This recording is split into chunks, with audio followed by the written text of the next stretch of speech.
darahnya itu akan mengental. Kemudian kita buka, siapkan tempat khusus untuk menampung cupping yang digunakan untuk bekam basah. Terus sampah medis untuk menampung darah. Untuk sampah basah biasanya ya, sampah medis yang basah ya. Biasa tuh nanti dibuangnya ke tempat khusus untuk pembuangan limbah basah. Ya seperti darah, cairan yang lain dan sebagainya dari pasien itu harus dibuang terpisah. Kalau bekam basah, jadi kita harus memperlakukan sampahnya itu berbeda dengan kalau bekam kering kan nggak bisa. Ya, kalau bekam basah itu kita boleh masas dulu pasiennya, kemudian boleh tidak perlu dimasas. Tapi yang paling penting adalah disinfeksi dulu menggunakan kapas alkohol atau alkohol swab. Jadi alkohol pakai 70% untuk mendesinfeksi. Setelah didesinfeksi baru pompa 3 menit buka, habis itu tusuk 3-4 titik, pompa lagi selama 4 menit lagi. Itu kalau bekam basah. Oke, ingat nanti sampahnya dibuang ke tempat yang berbeda. Biasanya darahnya kita buang ke spool hog namanya. Spool hog itu untuk cairan-cairan yang infeksius ya, yang berisiko infeksius. Nanti untuk bekam ini kita siapkan baskom berisi cairan steril, apapun itu bentuknya yang tersedia di rumah sakit tuh atau di tempat klinik kita, nanti rendam dia dan steril karena bekas darah. Ya, kalau ini kita khusus memang untuk bekam kering. Memang sebaiknya dibedakan. Ya, kalau bekam kering aja perlu di steril nggak bu alatnya? Tidak perlu. Tinggal kita disinfektan, tidak steril. Disinfektan itu adalah bisa disemprotkan alkohol 70%, kemudian dilap dengan kasa atau kapas atau tisu. Sudah cukup. Ya, jadi itu bedanya perlakuan alatnya nanti kalau kita bekam kering atau bekam basah.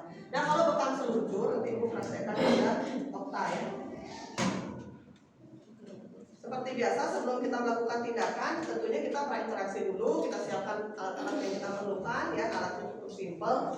Dan yang paling penting yang disiapkan adalah minyak. Ya, bisa Vivo atau bisa minyak zaitun.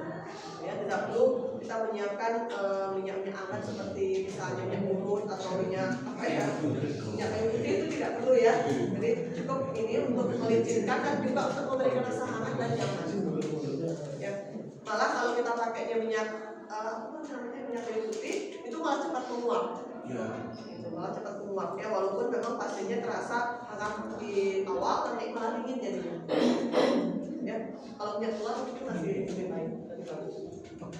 Ya. Oke, nah setelah kita identifikasi catatan medis pasien, kemudian kita tahap orientasi seperti biasa, kita perkenalan diri, identifikasi pasien, namanya, terus tanggal lahir, bila perlu nomor rekam medisnya kita lihat. Kalau mungkin di klinik kita cek dengan nama dan juga dengan tanggal lahir. Ya, dan kita jelaskan bahwa kita akan melakukan bekam itu adalah mengungkap nanti di punggung atau di tempat yang Bapak rasakan tadi. Ya, nanti tindakannya yang lakukan cuppingnya sendiri adalah 7 menit. Jadi 120-an mungkin tindakannya nanti kurang lebih 15 menit. Oke, kalau Bapak ada rasa tidak nyaman atau mungkin ada rasa gatal, itu tidak masalah. Nanti kita tetap lanjutkan tindakannya. Nah, rasa gatal itu munculnya sangat subjektif. Tidak semua pasien setelah di-cup atau pada saat dibekam itu merasakan gatal. Ya, ada yang sensitivitasnya lebih tinggi. Respon tadi selain bradikinin yang keluar, histamin juga bisa keluar. Histamin itu adalah respon alergi. Ya, jadi itu bisa keluar akibat kita cupping. Makanya pasiennya kadang-kadang ada yang gatal, ada yang tidak, tergantung histaminnya keluar apa enggak. Kan sensitivitas setiap orang itu beda-beda. Ya, mungkin dia punya respon alergi yang lebih banyak, jadi histaminnya keluar gatal. Nah, nanti yang seperti itu Pak perlu dikasihkan obat? Tidak perlu. Nanti begitu respon cuppingnya hilang, artinya sudah kembali seperti semula lagi kulitnya, itu akan semakin berkurang respon gatalnya.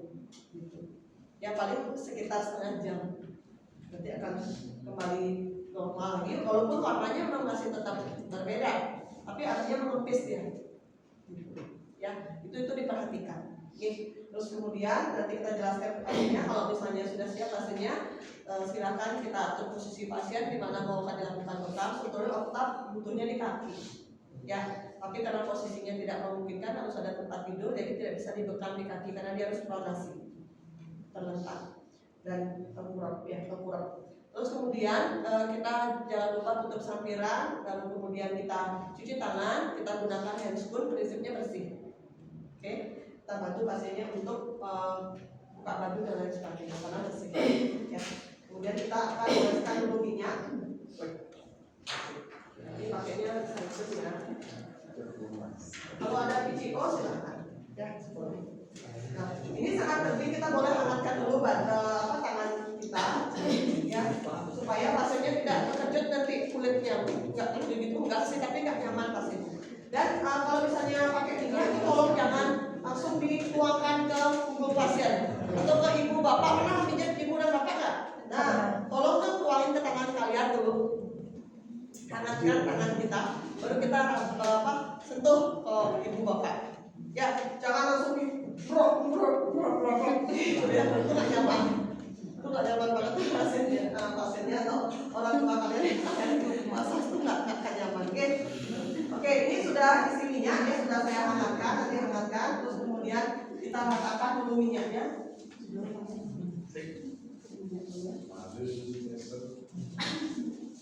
Kita ratakan minyaknya. Ya, ini pertama kita ratakan minyak dulu, terus kemudian kita bisa lakukan massage ringan. Ya, massage-nya sama, udah dapat back massage kan? Sudah. Nah, silakan ikuti tahapan back massage, tapi untuk bekam boleh tidak semuanya urutannya kita pakai.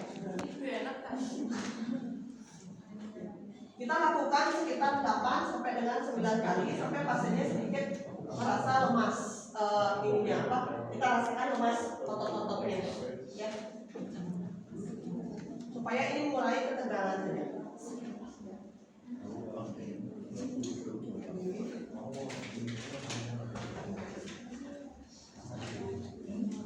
Karena punggungnya terlalu lebar, sangat lebar, jadi tangan ibu buka biar lebih banyak yang terjangkau.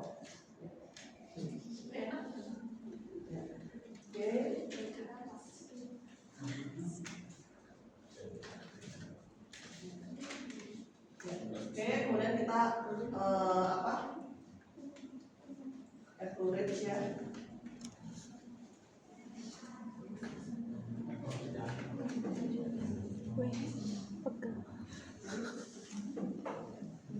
Oke, kemudian kita kalau misalnya minyaknya kurang, kita isikan lagi. Nanti satukan supaya tidak terlalu terlalu merah kulitnya.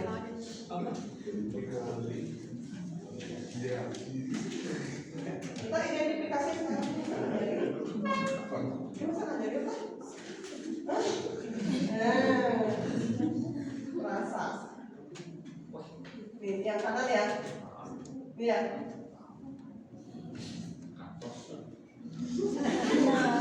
Yang ini buka ya. Ingat ya. Ya.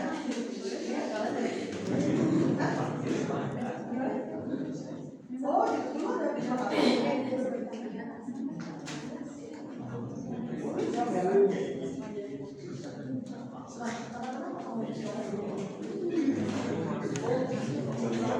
Emang buat.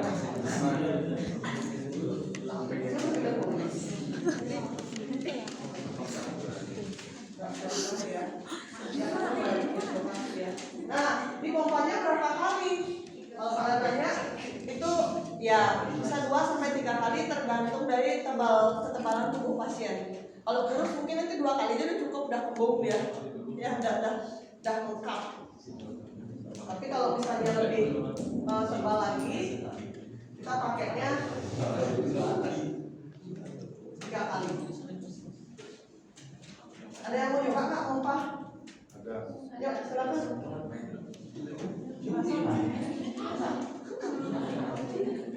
Siapa mau?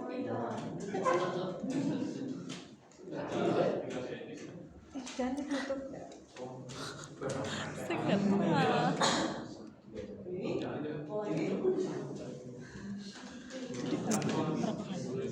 Tergantung pasien. Kalau kurus. Kalau yang besar lagi kemarin kan. Kalau yang besar kebetulan ada di klinik komplementer ya, ibu maunya kemarin tuh minjem yang gede biar banyak, jadi sampai bawah. Semua meridian punggung tuh ketemu. Tapi malas kan saya terlalu Besok bebas ya.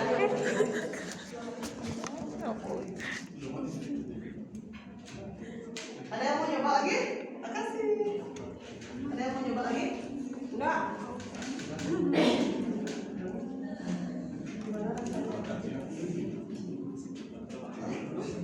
Ya, jadi ini bisa Oh, sampai tinggal bawah. gitu aja. Oke. Jadi kalau misalnya kita punya yang besar lebih banyak bisa kita jangkau. Oke, silakan dihitung 7 menit. Coba lihat 7 menit dari sekarang. Nanti ingatkan ibu. 12, 19. Pusing itu nggak? Apa yang stop? Oh saja.